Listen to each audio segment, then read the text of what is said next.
It's another rubber game gone by the wayside, courtesy of the Cardinals' quiet bats. What's going on with this offense, and why can't they score any runs? Coming up on B-Schaeff Daily.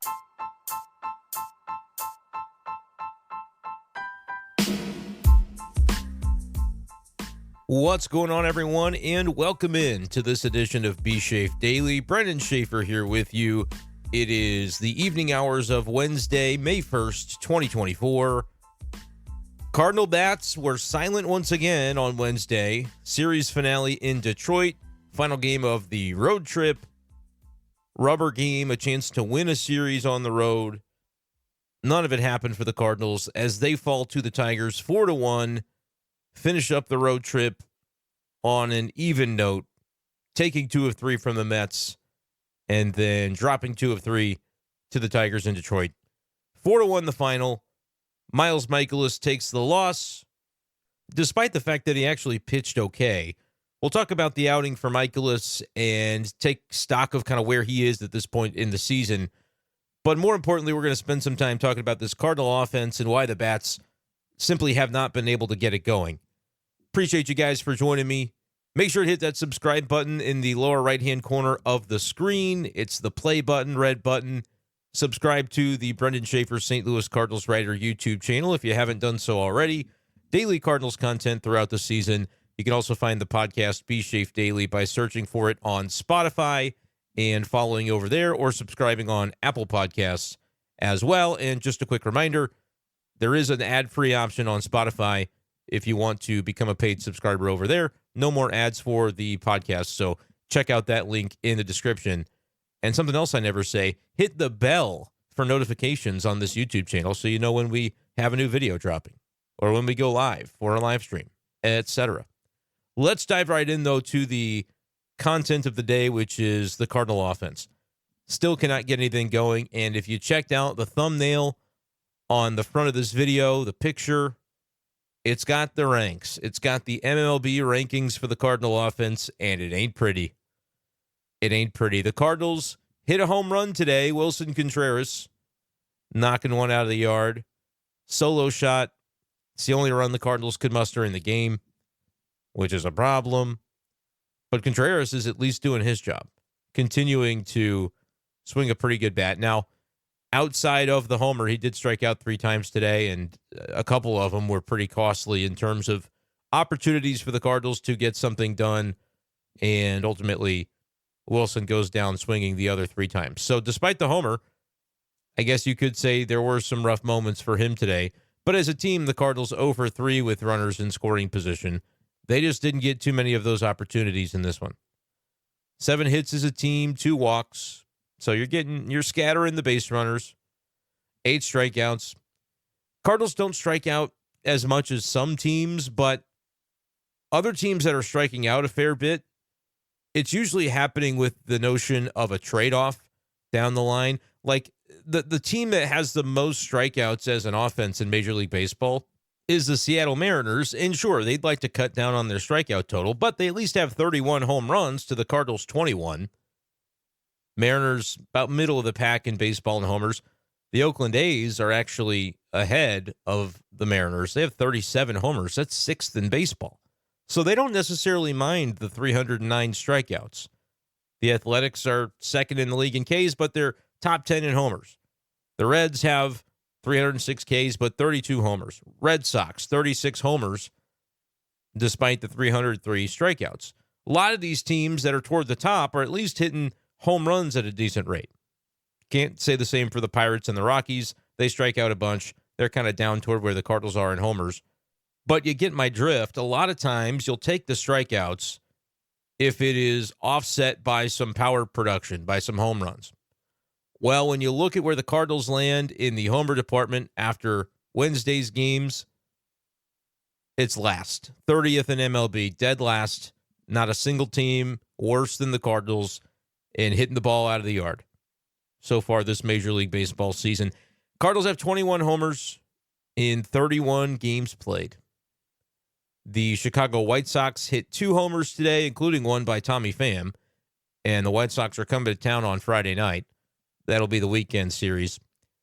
And they're a terrible team The expectation should be a sweep when you play the White Sox, especially when you play the White Sox at your home building, as the White Sox have been downright terrible overall, but even worse on the road, where they have an almost incomprehensible record of 1-13 on the season. They're coming to Busch for 3 this weekend. The Cardinals darn well better sweep it. The 2 of 3 is not enough against this team with the way things are going. But with the way things are going for the Cardinals, it's hard to envision they're going to do enough offensively to sweep anybody out of the ballpark. And we'll see who leaves with the crown in MLB of least home runs hit of all 30 teams when the White Sox head back out of town after Sunday's game. White Sox have 22 dingers, Cardinals have 21, and those two sides face off against one another this weekend at Busch Stadium. Cardinals get the off day on Thursday. They get some extra time to think about what they've done, put them in timeout. It's just been really, really rough offensively. Last place in homers in Major League Baseball. And you might say, okay, home runs aren't everything. You're right. Let's just talk about runs scored because that's simple. And it's obviously an important number. To win games, you got to score runs. Cardinals rank 28th in baseball in runs scored. Only the Athletics and those same White Sox we were talking about just a moment ago rank below the Cardinals in runs scored. Okay, how about OPS? Maybe they're just hitting into some bad luck, maybe the lack of timely hitting. We'll get to the runners in scoring position numbers coming up. 638 is the team-wide OPS. That is good for 28th in baseball. So 3 from the bottom in OPS, which is simple. On base plus slugging. You getting on base, you're hitting for power. The answer in both cases is no for the Cardinals. They're only 26th in batting average, 220 batting average. 4 teams worse than them in that category, so that's a little better. But you're still talking about bottom 5 in virtually every meaningful statistical category. Let's talk about runners in scoring position. It was only 0 for 3 today, but on the season, Cardinals are hitting .202 with RISP, so worse than their season-long .220 batting average. Not a clutch team at this point. 27th in baseball in batting average with runners in scoring position, which in this particular instance, I think it's more valuable than OPS with runners in scoring position because just the base hit is good enough, typically, when you've got runners in scoring position. Granted, how many times have we seen the Cardinals basically need 4 singles to score a run? If the guy from second base is not able to score on a hit, that's happened before. That's happened a couple times, time or two, right? But even if you wanted to give the Cardinals credit for hitting for a little better power when they get runners in scoring position, and they do happen to come through, 624 OPS, that's also below the season-long average of 638 on the OPS. That ranks 26th in baseball. So literally, there's not a category that matters that the Cardinals aren't bottom 5 in the league in. That's not just the National League, that's the major leagues. I mentioned the strikeout numbers. The Cardinals are actually in a little better shape than I thought they were in terms of strikeouts. They rank right in the middle, 15th. But they're not, they shouldn't be striking out because if their plate approach doesn't include swinging for the fences, maybe it does and they're just bad at it right now, but at least they're only middle of the pack in strikeouts. I don't really know. If you're looking for a silver lining to this offense, you're going to have to look at previous year's statistics for guys like Paul Goldschmidt and Nolan Arenado. Basically, everybody other than Wilson Contreras is doing a poor job. He's the only one in the lineup today that you would say is meeting expectations. Let's go down the list. Donovan's down to a 677 OPS. He's hitting .222 as your leadoff hitter. He went 0 for 3 today. Did reach via walk, so on base does matter for a leadoff guy. More so than batting average, in my opinion, but 677 OPS, that's not very good. That's below league average. Got to be. Contreras, 878 OPS. We talked about him. He's doing his job. If you finish the year with an 878 OPS as Wilson Contreras, you have more than done your job at the plate. Lars Nootbaar, 185 average. He's OPSing 601. Not good. He's batting third, and I would not probably do that again. I just don't. And I know there's really nobody knocking down the door to take his spot, but I don't know about it. I might even flip Nootbaar and Wilson Contreras if you wanted to put Nootbaar in a more comfortable spot. I understand not wanting to move down Wilson because you kind of want, I think typically nowadays you want your best hitter batting second, and Contreras is that at this point for the Cardinals. But I wouldn't mind it. I've said going back to February, if I had my druthers, I know they liked the left, right sort of alignment to their lineup, which they still sort of have, because if Donovan and Nootbaar are the lefties 1-3, Contreras, Arenado, the righties 2-4, they've at least got it through the first 4 spots in the lineup before you get to Goldschmidt. But I would just stack the 2 lefties at the top and say, I don't give a damn. Just do it. See what happens. There were some times a couple years ago where it seemed like that worked out pretty well. Or I might be thinking of last year toward the beginning. Doesn't really matter. I would not hesitate to put the 2 lefties, Donovan, Nootbaar, 1-2. And if you wanted, put Nootbaar 1 and Donovan 2. Shake it up. We're to the point where when I read the YouTube comments of folks suggesting the different shakeups they would like to see for the Cardinal lineup, I can't hardly even say anything to the contrary at this point. Why should I? Oh, yeah, plausible idea. Yeah. Other than, like, the one thing I won't do is I still don't know that you're gaining a lot by benching guys like Nolan Gorman. I see that comment a lot, and I understand why.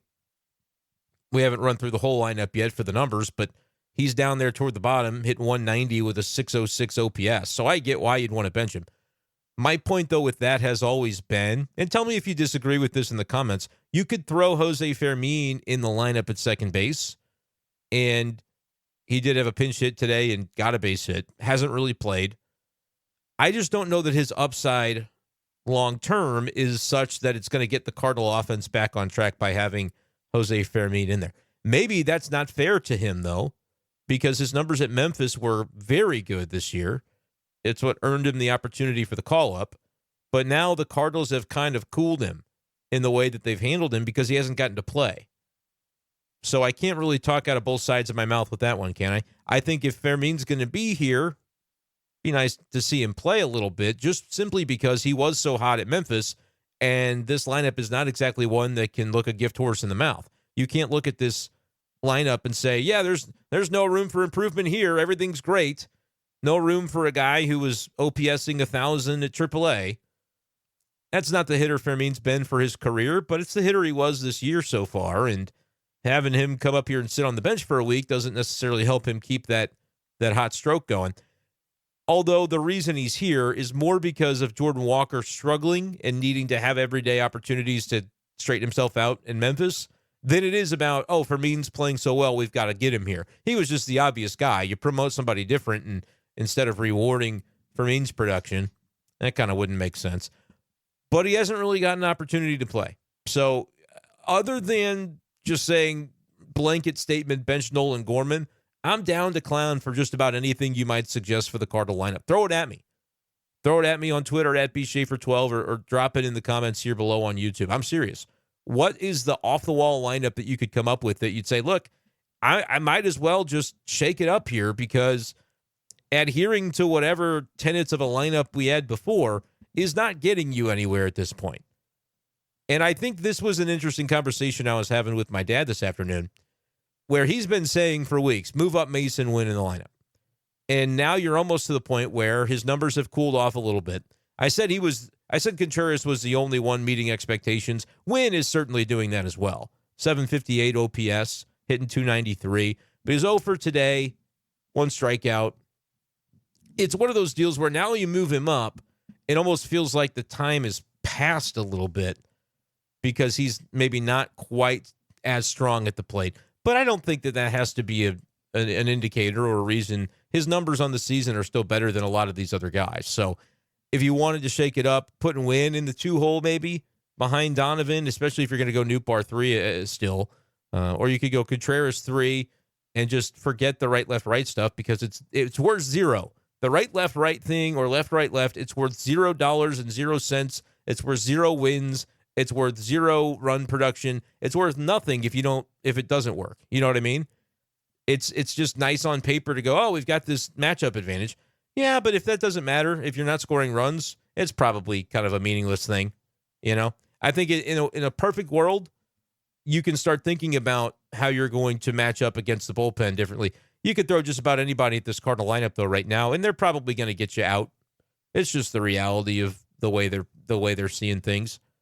And I know that Ollie Marmol suggested that, maybe things are looking up, beginning to turn the corner for a few guys. We'll play some audio from Ollie Marmol here in a moment after I finish kind of running down the lineup. My whole point was all these guys are performing below expectations. Mentioned Nootbaar with the 601 OPS. Arenado was 1 for 4 today. His OPS is 680. He's at least hitting 271, but just not even any power to speak of. And I know you can say, well, that one was almost this, or it could have been a double. It was something that Ollie mentioned after the game. Yeah, the numbers are the numbers, though, at the end. You can hit into some bad luck for a little while, but there's no bad luck in the world that can have you sitting here on May 1st and still only with 1 home run on the season. You're just not really hitting for power at this point. That's just what it is. When you got 1 home run and we're in the month of May, the power swing, something's going on. But to his credit, 271 average is just about highest in the lineup behind Mason Wynn. It is the highest in the lineup from today. Wynn's hitting 293. Arenado's hitting 271. Burley is also at 271. Goldschmidt over 3, reached via walk, 630 OPS. Nootbaar, Arenado, Goldie. That's 3, 4, 5 in your lineup, the heart of your order. 601, 680, 630 OPS. You need to look no further than that to wonder why this Cardinal team is struggling. But you could look further if you wanted to. It doesn't get a lot better. Donovan, 677. We talked about him leading off. That's not good enough. It's not to say he's not a good player and you won't come out of it, but we're just talking about the production and what it is so far. Burleson's a 706 OPS. He's actually coming around a little. Had some big swings yesterday. Today, 1 for 4 with 2 Ks. Wynn was 0 for 3, as we mentioned. 758 OPS, though, still very, very solid. Gorman, 190, 606 OPS. And Michael Ciani actually went 2 for 2. And then Fermin pinch hit for him, and he got a hit, too. So the 9-hole in the lineup coming up with a 3 for 3 day. Ciani, 171 average, 497 on the OPS. Dylan Carlson is on the way, though. He is started a rehab assignment and could very well be ready to go by Friday or maybe later in the weekend, if not by early next week. It sounds like Dylan Carlson is going to be back soon, and he will plug right in for Michael Ciani in that 9-hole or wherever they want to bat him. But he'll be, I would think, the everyday center fielder until further notice. And hopefully that's a boost to the lineup because we're asking, well, what is this? What do you do with this Cardinal lineup? Give him Dylan Carlson back. It's not that he is expected to just light the world on fire, but if he could have a 705 OPS, I'm serious. I mean, that'd be a little below average maybe, but it's higher than what the Cardinals are getting from a lot of their players, and it's certainly higher than what they've gotten out of the 9-hole in the center field slot this year. Despite Ciani's 2 for 2 day, he's still at 497 on the OPS. That's just not competitive enough. Defense matters. It really, really does. But it's to the point where the offense is so far worse than I ever could have imagined it would be that you can't really fault the Cardinals if they ultimately make the decision of, well, let's go for a little more offense in center field. Let's try it. Now, defense matters too. You get yourself into catch-22. We know how they lost game 2 on Tuesday. Brandon Crawford just didn't make a play. That's a routine grounder to short. Burleson hauling A out in left field, trying to come in on a ball, but couldn't quite get to it before it drops in front of him for a double. So these things matter defensively. 100% they do, but the Cardinals are stuck between a rock and a hard place because they also need to score some runs, which is something that Ollie Marmol alluded to. Now, Miles Mikolas was fine today. 6 innings, 3 runs, didn't walk anybody, which is nice. Did give up a home run on just a lollipop curveball that there was nothing else to do but hit it out. That accounted for a couple of the runs, and he also gave up a run prior to that in the second inning. But then settled in. Innings 4, 5, and 6 were good for Mikolas. Quality start. 6 innings, 3 runs. A lot of you guys have said in the comments that, hey, to me, Miles Mikolas, when I think about this Cardinals rotation, he's really like their number 5. And if that's true, that's fine. 6 innings, 3 runs you take from your number 5 every time. Nothing flashy about it. It's not going to do wonders for his ERA because it was already high, and a 6-inning, 3-run outing is equivalent to a 4.50 ERA, so it lowers a little bit, but Mikolas is still at 5.68 for the season. If he could go 6 innings, 3 runs every single game, 25 more times this season, I think the Cardinals would genuinely take that because it falls into line with the innings eater mantra, keeping the bullpen a little more fresh. It's something that Steven Matz flat out is not doing. We know the injury situation with him was announced that he's going to get an MRI, and they'll figure it out what the situation will be. I doubt he makes his next start, and I assume he will go on the injured list almost regardless of what the MRI says, because why in the world would you, if you have the option to shelve him for a little bit with the way that he looks, and there's the cover story of a back issue or the real thing of a back issue, it really doesn't matter. If they can put him on the IL, that is the place for him to be right now because he was not competitive. So hopefully it is an injury. I don't say that because I hope he's hurt long term, but hopefully there is some level of explanation for why you're seeing what you're seeing from Steven Matz. 3 1/3, I still can't get over that. 3 1/3 innings when you had to have length because you knew you were playing 27 innings in 24 hours. 3 1/3 was not it. That was not the ticket. And the Cardinals even came back to take the lead in that game, but they felt they had to use certain pitchers just to navigate the bulk of innings that they had to cover, and those guys didn't get it done. And Gallegos was one of them. He was going to pitch either way. That's another story. You have to have a better bullpen in the B group when you aren't going to your A group every day because you can't. Right now, the Cardinals have about half of a bullpen instead of the more depthy group that they thought they would have because guys like Gallegos aren't performing. But as it pertains to Miles Mikolas, you get 6 and 3. It's not perfect, and we don't need to pretend he's a number 2 at this point in his career if we're calling that a good outing. But it's serviceable, and it gave the Cardinals a chance to win. That's the way the rotation was designed. I've probably said this 100 times already in 2024. They built the rotation to have these types of outings, 6 innings, 3 runs, have the bullpen be healthy, rested enough, and quality enough to hold it there. Now, Romero did come in and gave up a run, but he still has a 1.72 ERA. So those will happen. You're not going to end a season with a 0 ERA as a reliever. It happens. You give up a run, you give up a couple of hits and 1 run in an inning. But that's still enough to go, all right, you gave up 4. This is supposed to be a top 10 robust offense. You scored at least 4, I'm sure, maybe 5, so we don't have to go to extra innings. That was not the case. The Cardinals scored 1 run. They did it on a solo homer, and they did nothing else the rest of the day. 5 left on base. They lost 1 on a caught stealing of Ciani. They lost 1 on a Goldschmidt double play. 5 left on base, 0 for 3 with RISP. That's the story of your ball game. But we'll hear from Ollie Marmol on Mikolas' performance, and then before he's even asked about the offense, he knows the questions about that group are coming, so he cuts it off at the pass, and you'll get a chance to hear his initial thoughts on the offense before the reporters do ultimately ask him a little bit more specifically about the group. Here's that audio courtesy of Bally Sports Midwest. Cardinals manager Ollie Marmol. Nice job. Retired the last 10. Did a nice job of pitching down in the zone as the game went on. Navigated some traffic, but overall did a really nice job. He really did. Just not enough offense. Had our shots, just didn't cash in. We got to figure out a way to score some runs. That's been the topic, and we got to figure out a way around it. So you hear Ollie there on the notion of recognizing that the team needs to score more runs. Miles did a nice enough job to give him a chance. They didn't score runs. Katie Wu, I believe, here is going to ask Ollie about the quality of the at-bats that he's seeing from this group while they're continuing to struggle with the results. Here was Ollie Marmol to this question from Katie Wu, courtesy again of Bally Sports Midwest on the audio. Talked about quality of at-bats and how they can be a good indicator regardless of results. Sure. What did you see from the quality overall in the series?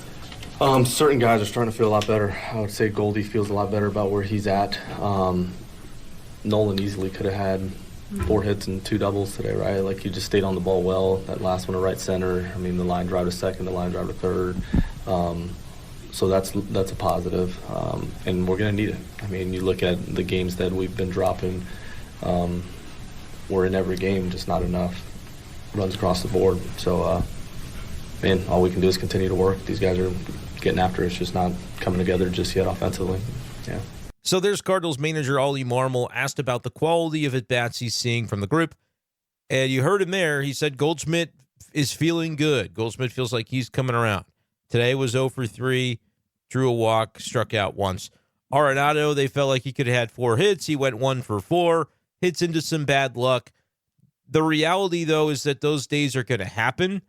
And at the end of the season, your numbers are fair. Your numbers, this is something that Paul Goldschmidt said last year when the Cardinals were struggling. He said baseball's a fair game. Over 162 games in 6 months.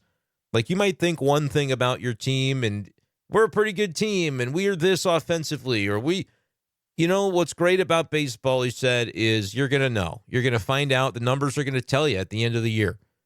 You can pretend the numbers aren't what they are for right now because you've got the notion of 5 more months left to play. But this month that they have played is still a sample size that's going to count toward the team that they are at the end of the year, and more importantly to this context, the offense that they are at the end of the year. If they play like a top 5 offense the rest of the way, yeah, they're probably not going to be a top 5 offense in the raw numbers because they took the first month off, but they'll probably be 9th or 10th or 11th or whatever in baseball at the end of the year, and we'll say that's pretty good, and we'll remember that, hey, they flipped the script when May began. They really turned it on, and the rest is history. And I guess that could technically happen. You're talking about 2 Hall of Fame caliber players in Goldschmidt and Arenado. Now, I don't think either are getting in the Hall of Fame if they don't continue to compile some numbers over the coming years. And if this is the beginning of the end for both of them, that dream is not going to take place. But with what they've done to this point, there's no question that they're on that trajectory. Those guys have that pedigree, so there is the world in which a month from now we're talking about this team and going, oh, yeah, I mean, Arenado's got a 788 OPS, but that's just because, you remember how bad he was the first couple weeks. Or, well, Goldie's, got 10 home runs and 820 OPS. He's playing like an MVP again. It's just remember that bad month he had. Like, that could happen. Am I predicting it to happen? No. I think it'll be somewhere in between. And I don't dispute that Arenado's taken better at bats, and even that generally Goldie has taken better at bats. And the numbers are starting to reflect that a little bit. 680 on the OPS for Arenado was higher than it was, and even for Goldie at 630, he's been a while down in the 5s. So there have been enough games where he has produced that the numbers are slowly beginning to creep up. But we are still going to figure it out and find out at the end of the year what these guys are at this point. What are the numbers? And I was willing to write off last year as an aberration for both of them when they performed below career norms. Well, the team kind of tanked it toward the end, and everybody limped to the finish. Arenado, you end the season on the IL. Those things happen in a lost year. They're going to come back refocused and be just fine. I was willing to take that leap of faith in both players, and I still think both can turn it around relative to what they're doing. But it may be time to cope with the fact that they're not the MVP caliber hitters that they once were. Like I said, 3 weeks from now, I could be singing a completely different tune if we see these guys break out of it, and I'm not closing the door on both of them doing it. But if you're spending 6 months in a summer waiting for a tomorrow that never comes because the players are just what they are at this point, well, then you end up playing the sucker. And everybody was the sucker last year. If you believed that it was early, and then the rug gets pulled. And, well, of course they have to sell at the deadline. Look at their record. Yeah, that ended up being the way that it played out. So I don't think these Cardinals are beyond reproach, even though it's only a month into this season. I think you can talk about what it looks like. It's been disappointing. It's not been good enough. And if it stays anything remotely like this team is not going anywhere, and they're not going anywhere fast. They're 14-17. You could argue that a little bit of a better offensive production, they'd be a team above 500 if they had even last year's offensive numbers, which were rather pedestrian, middle of the pack. I think they were 19th in runs scored, but tied for 13th in OPS. So average out to middle of the pack. But if you were middle of the pack in offense right now, where would that get the Cardinals in runs scored? Their rank is 28th in runs scored. They've scored 109 runs. If you pushed them up to 15th, they'd have 139. That's how many the Rangers have. So that's a question of 30 extra runs. That's an extra run per game, basically, to be middle of the pack instead of where they are. You give this Cardinal team an extra run per game on the average, they're probably at minimum 16 and 15, and I think they're probably even better than that because the pitching has been pretty darn good.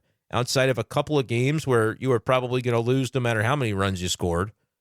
And I'll count yesterday's game in that, the 11-6 game on Tuesday. You know, you don't give up 11 runs and win very often, so I can't pin that one on the offense. They scored 6. Gallegos happened. Steven Matz and Kyle Leahy a little bit, and Brandon Crawford's defense. Those things all happened. But if you look at the team ERA, about 4 for the Cardinals, I think it's honestly even a little better than that if you're able to recognize that just a couple of these games isolated, they're getting bombed, and they were going to lose regardless on those days. So outside of, I think you could say 3 games of the 31 that have been like that, the one with Kyle Gibson against Miami, we've talked about that one a lot. The 11-6 yesterday, there was one other one that I can't remember who pitched in it, but it might have been one of the LA games.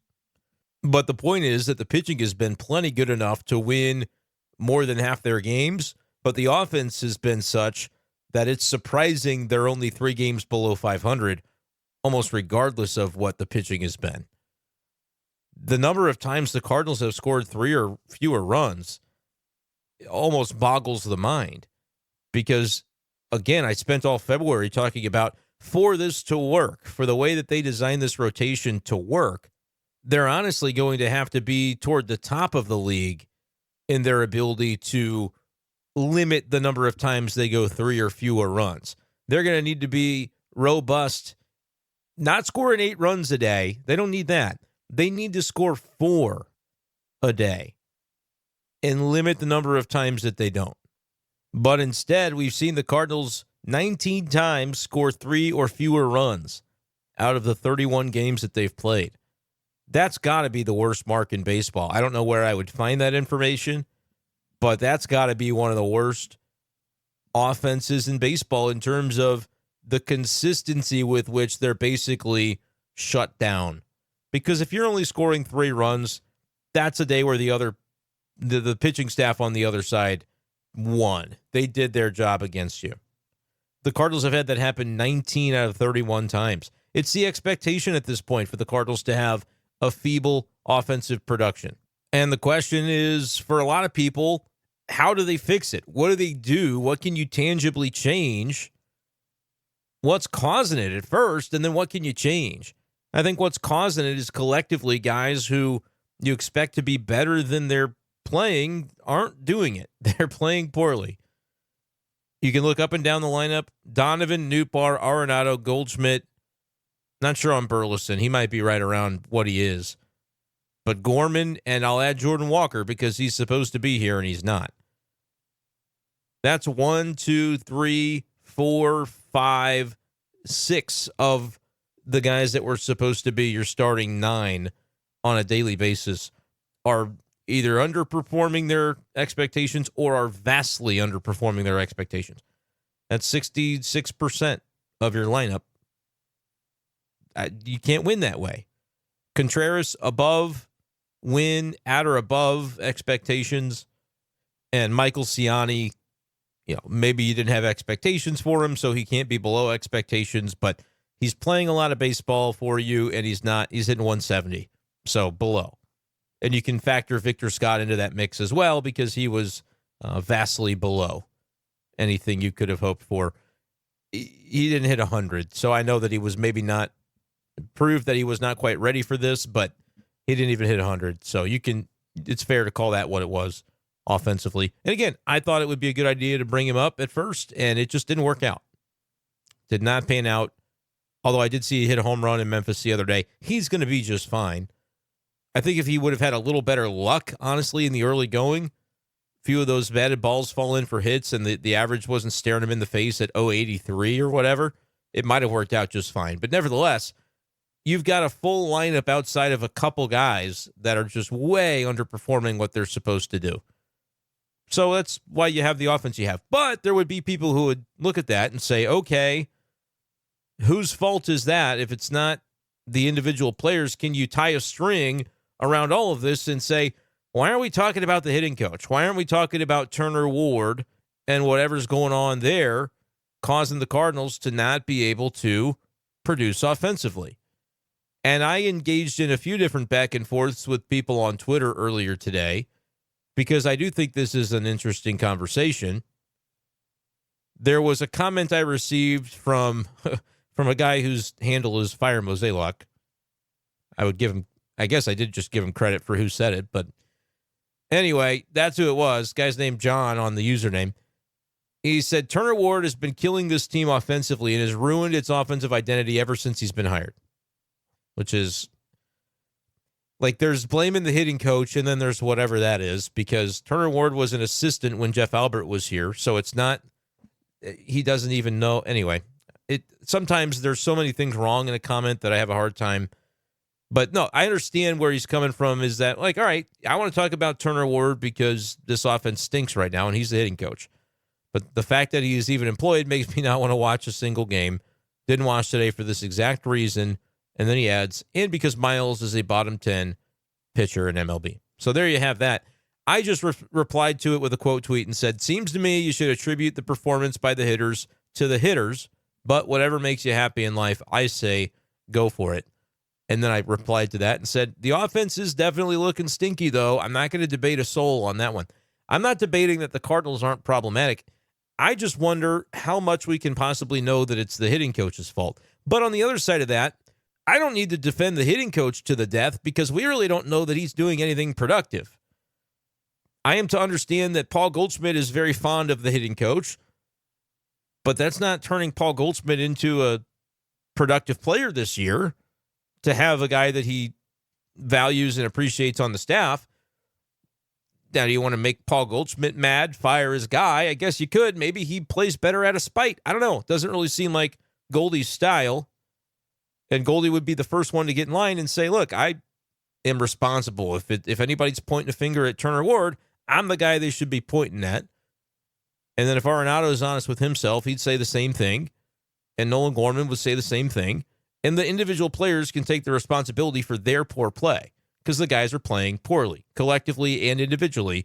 There's almost nobody safe from that statement outside of Wilson Contreras, and even some of his opportunities today with men on base didn't go very well with the strikeouts, which was something that Derek Gould did ask Ollie about, by the way, and Ollie said, no, I'm not worried about Contreras.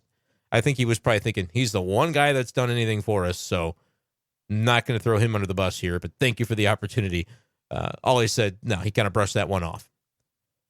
But basically everybody else is below their expectations, so when does that reflect on the hitting coach and Turner Ward?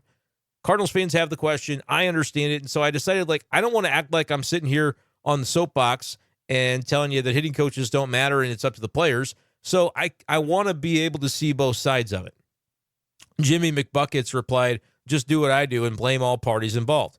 And I said, an equal opportunity hater, I can appreciate that. Certainly can. Alex K replied to my original tweet about, seems like you should attribute the performance of the hitters to the hitters, and said, I don't disagree. The hitters need to hit, but at this point, going back to last year, you can question the team-wide approach and their preparation for certain pitchers. I don't think I've seen a whole team miss fastballs right down the middle like these guys have, etc. And I shared Alex's tweet, and I said, yeah, I don't disagree with anything Alex said here, but I do have a long-standing philosophy. My thought that the hitting coach, when things aren't going well, is merely the scapegoat of an underperforming offense. People kind of overrate the influence of the hitting coach and what he can do to get a struggling player back with it. Like there are things, and we hear all the time, oh, somebody's got their guru hitting coach on the side, and they said one little thing, and it opened up a world of possibilities for him. And I think that thing is kind of true. It's a little fluky when those things happen because as a coach, it is your job to be able to tap into whatever the player needs to hear at that point in time. And that's not exclusive to baseball. That can be baseball, golf, bowling, basketball. If your shot, your free throw is whatever. There's a variety of sports that this would apply to where good coaching, the mark of good coaching is to be able to get the best out of the players. make them see a perspective that maybe they weren't seeing about their own game or what they can do to change and fix things. That's coaching. So, Turner Ward's not just there to collect a paycheck. He should be trying to fix this offense. I want to make sure I highlight the limitations. He can only do so much. Prep before games, in the dugout, between at-bats, in the cage. He can't go in the batter's box for these guys, and neither can Ollie Marmol. However, one of the points that Alex raised about their preparation for pitchers, a lot of times they are not jumping on starting pitchers. They are getting eaten alive by starters, and then late in the game, they might be able to do a little damage off a bullpen guy, and that's about it. They got to Adrian Hauser last weekend. Other than that, man, they're really not doing much against starters, and I think that's an honest evaluation and a criticism, and that's something you could point to Turner Ward and say, what's his job if not to scout the starting pitcher and say, hey, here's what we're doing, and have those hitter meetings and have it come across effectively. Now, maybe those things are happening, and the Cardinal offense is just so collectively bad that it's going in one ear and out the other, or they're trying to implement the game plan, and it's just looking nothing like a cogent game plan, because sometimes it really isn't very coherent. We'll see it. It happened today again where some of the star hitters, I think Goldschmidt did it once, they will take a fastball right down the pipe, and they will swing at a ball out of the zone for strike three. It happens all the time to this team. So what is that approach-wise? Is that something where does a hitting coach need to have the comfort to be able to get in somebody's ear, even if it's a Paul Goldschmidt, and say, hey, man, that's a backwards AB.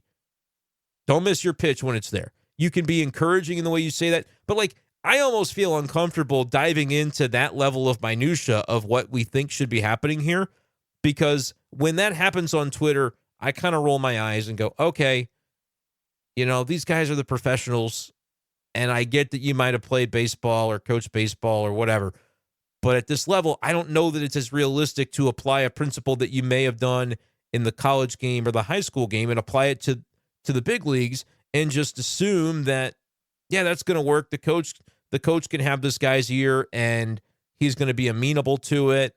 And on the other side, it's like, all right, the guy should be amenable to it. If he's struggling, nobody should be too big for their britches. And Paul Goldschmidt isn't. I have no doubt in my mind that Paul Goldschmidt is happy to take insight from anybody, in particular Turner Ward, of whom he's quite fond. I just am trying to articulate that I think there are times where something that we could think on the outside, well, why don't they do this? The environment for that to land in the way that we think it would is maybe not the same in the big leagues. I could be wrong about that. It could just be an example of, hey, even if Goldie is not a guy that we talk about with an ego, other guys might have one, and nobody should be too good for constructive criticism from a coach.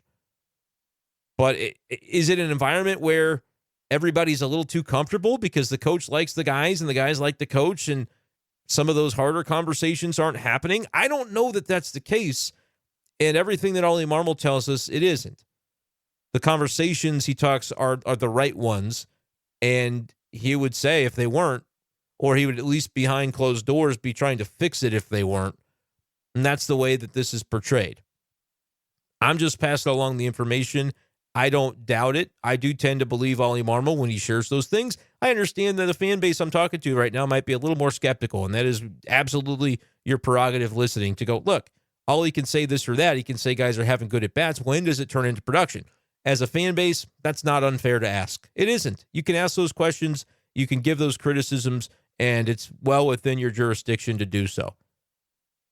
But I also mentioned, well, what can the hitting coach really do? Can he magically take a guy? We talk about the criticism of this team. They're just swinging right through fastballs sometimes, or they're taking the pitch that could be a pitch to drive, and they're letting it go by while swinging at a lower quality pitch, swinging at a pitcher's pitch to get themselves out, or to hit into a double play, to basically fall right into the trap the pitcher is laying for them, getting a little bit backwards in the pitch selection that they're going to swing at. But sometimes they are swinging right through very hittable pitches, and I don't know that a hitting coach can just whisper some wisdom and get them back to crushing those fastballs rather than missing them. I don't know what the mechanics of that look like. I'm in a spot where I'm aware of my inexperience relative to this level of baseball, where I go, look, that's not my role, that's not my job, that's not why I'm getting paid.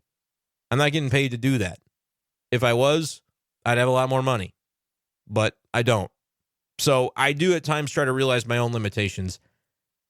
I understand, though, that the counter to all of this is like if the hitting coach can't have a positive impact and we can't quantify it, we don't really know what he's doing, why employ one? Because, again, the guy is getting paid. And at some point, I do think it has to reflect on the coach when an offense is not performing. But I also think fans tend to jump to it as their first conclusion. You guys knew that Jeff Albert needed to be fired, and then that happened. He didn't get fired. He left town because I think he was tired of everybody telling him he needed to be fired. Everybody hated him, and I did not live a day where I didn't get complaints from Cardinals fans about Jeff Albert when he was here. So the devil you know, the devil you don't. What if it's just sometimes these players need to take responsibility? It's honestly probably a combination of things. The hitting coach doesn't matter zero, because if it did, they wouldn't have them. But is it 80-20? Is it 70-30? What is the percentage that the players have to be responsible for their performance versus when are we going to measure this hitting coach and suggest that, my goodness, this was supposed to be a top 10 offense, top 12 offense, and it's bottom 5 in everything?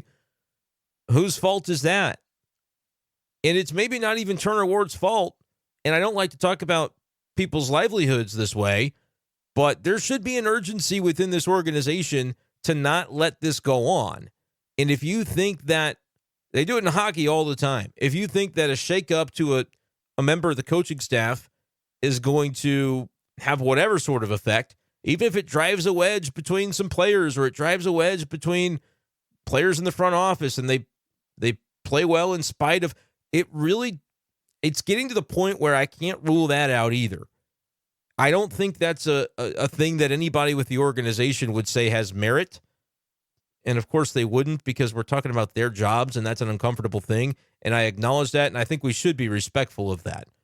I know it's easy to say, fire this guy, fire that guy. This is, I mean, it is a serious thing, but from the fan base's perspective, you don't need to care about that. You just want your team to win. And I'm not even saying you're wrong, right? I just, from where I sit, you do have to be respectful of those things. But is it one of those deals where you just make a move to make a move because this ain't working? And if you can't say it's the quality of the players, then what is it, right? Now, the other side of this is, and another reason that you might hear Ollie Marmol continue to insist the bats are great, is because if it's just bad luck, it's not a fundamental flaw with the process or the players, then how can you assign blame to the hitting coach when they're just hitting into some bad luck? So you can read through the lines on some of those things as a discerning fan and understand that while Ollie is probably telling the truth of what he sees in these ABs, that the team is also incentivized to do so because it can minimize the effects of an offense that, last year what happened is we woke up at the end of the year and, oh crap, this was a terrible team. They were a bad baseball team. So internally with this team at this point, 3 games below 500 on a pace to lose 89 games, which is not all too dissimilar from the 91 they lost last year, although I do think there are major, major differences with this team that suggest they should be able to turn it around. It's also not automatic that they're going to turn it around. And we can hear the things that are said about the quality of the at-bats and everything. The numbers are going to be all that I care to look at the end of the year. And I think it should be all you care to look at, too. The Cardinals think they've got the players. And on paper, I don't disagree. I would not have said that 7 of the 9 would be far below expectations preseason. I wouldn't have predicted that. I would have figured that probably 7 or maybe even 8 out of the 9 would have at least a league average production on OPS plus, whatever you look at. And right now, 2 of them do. It's Wynn and Contreras. I don't think a single other guy is at league average. Not anybody from the regular lineup. Burleson might be approaching that point, hitting 271 with a 706 OPS. Where do you put the blame for that? How do you assign blame in order to construct a fix for it? It's a tough question. Blarcher31 replied to me on Twitter and said, I don't understand how you have 2 future Hall of Famers stop hitting well around the same time. Now you have 75% of the lineup hitting terribly, which is what we've been talking about. Something has to change. You can't keep doing the same thing over and over and expecting a different outcome. I replied to that tweet as well. saying, I don't disagree. I think there's something to be said for making moves out of desperation due to the urgency of a situation, even if it logically shouldn't be the fix. It is a performance-based business, so when not performing for long stretches, it shouldn't be off the table to consider shaking some trees if indeed there is urgency within the organization to fix a thing that is failing.